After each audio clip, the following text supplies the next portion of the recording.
Thank you all for being here. Mr. Secretary, formerly Mr. Governor. Energy Nice way, to see sir. you. How's it going? Everything good? Yes, sir. That's great. Thank you all for being here. Very much appreciated. We welcome you to the White House. Have you all been to the White House before? Have you been here before? Yes. That's good. Well, you guys have been. Most people say no. I'm very impressed with that, Kim. I'm thrilled to be joined by Governor Paul LePage, Kim Reynolds, Pete Ricketts, and Bill Walker, along with state and tribal leaders from around our great country. I'd also like to thank Secretary Perry and EPA Administrator Pruitt, both here also, for their work to help the United States achieve true energy dominance, and that's what's happening. We've made so much progress with respect to energy just in the last 4 months. It's been an incredible journey, I will tell you. We've learned a lot and we've made a lot. We're here to talk about how we can create new prosperity for our citizens by unlocking vast treasures of energy reserves, of which we have a great deal, far more than anyone understood. I'm proud to have such a large gathering of tribal leaders here at the White House. I look forward to more government-to-government consultations with tribal leaders about the issues important to Indian country. We love Indian country, right? Thank you. Many of your lands have rich natural resources that stand to benefit your people immensely. These untapped resources of wealth can help you build new schools, fix roads, improve your communities, and create jobs like you've never seen before. All you want is the freedom to use them, and that's been the problem. It's been very difficult, hasn't it? It'll be a lot easier now under the Trump administration. For too long, the federal government has put up restrictions and regulations that put this energy wealth out of reach. It's just totally out of reach. It's been really restricted.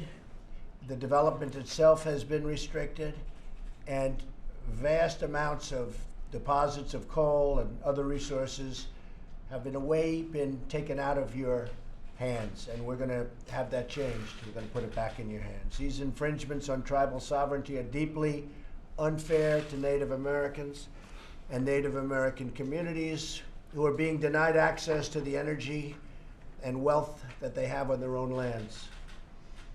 Many of our states have also been denied access to the abundant energy resources on their lands that could bring greater wealth to the people and benefit to our whole nation. We're becoming more and more energy dominant. I don't want to be energy free. We want to be energy dominant in terms of the world. From my first day in office, we've taken swift action to lift the crushing restrictions on American energy. Scott Pruitt has done an amazing job, an incredible job in a very short period of time, and most people love him. There are a couple that don't, but that's okay, right? We're also putting our people back to work by doing this.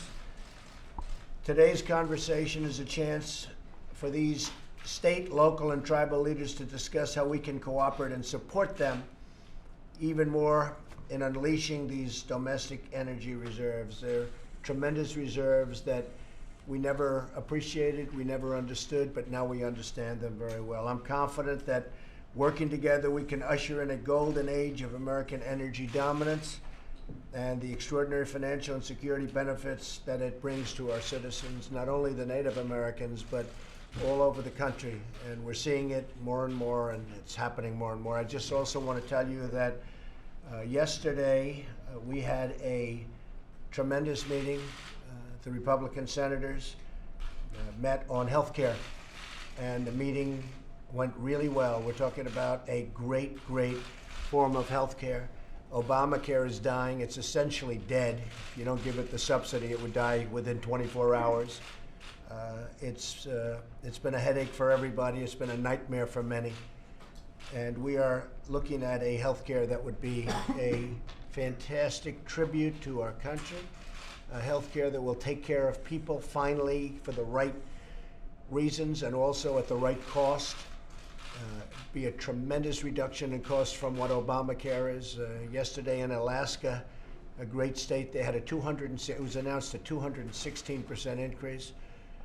So we have a plan that if we get it approved, it's very tough. Every state is different, every senator is different, but I have to tell you, The Republican senators had a really impressive meeting yesterday at the White House. We had close to 50 of them. We have 52. We need almost all of them. That's never easy. But we had essentially 50 show up to the meeting, and the other 2 are on our side. I think we're going to get at least very close, and I think we're going to get it over the line. There was a great, great feeling in that room yesterday. And what also came out is the fact that this health care would be so good, would be far better than Obamacare, and would be much less expensive for the people, and actually much less expensive also for the country.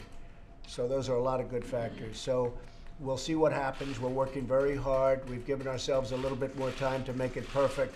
That's what we want to do.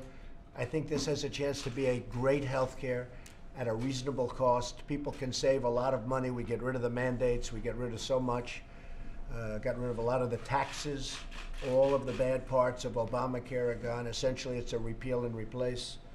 And I look forward to working with the Republican senators over a short period of time. I know Rick is very excited about the health care that we're talking about. Actually, having these governors sitting around the table is a great example of it. And one of the things that I know Kim and Paul, they'd like to be able to put health care into place that they help write and their citizens help write, because I know these, I don't know Bill that well, but my bet is he's the same. You give him the authority to take care of their citizens, they can have more people covered and do it at less cost.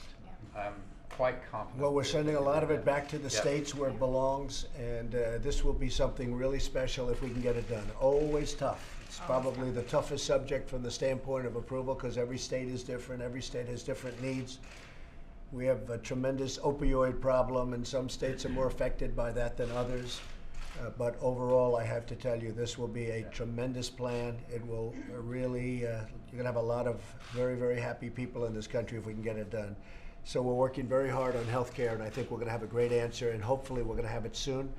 And we will keep you informed. Thank you all very much. Thank you. Mr. President, what about the Medicaid cuts in the health care bill? It's going to be great. This will be great for everybody. Why do you say if? Do you think I hope that this will get across the finish? I always say it. I always say it. Mr. President, yesterday Governor Kerry said that he doesn't know if you still believe in climate change or think it's a hoax. You can answer that? Thank you all very much.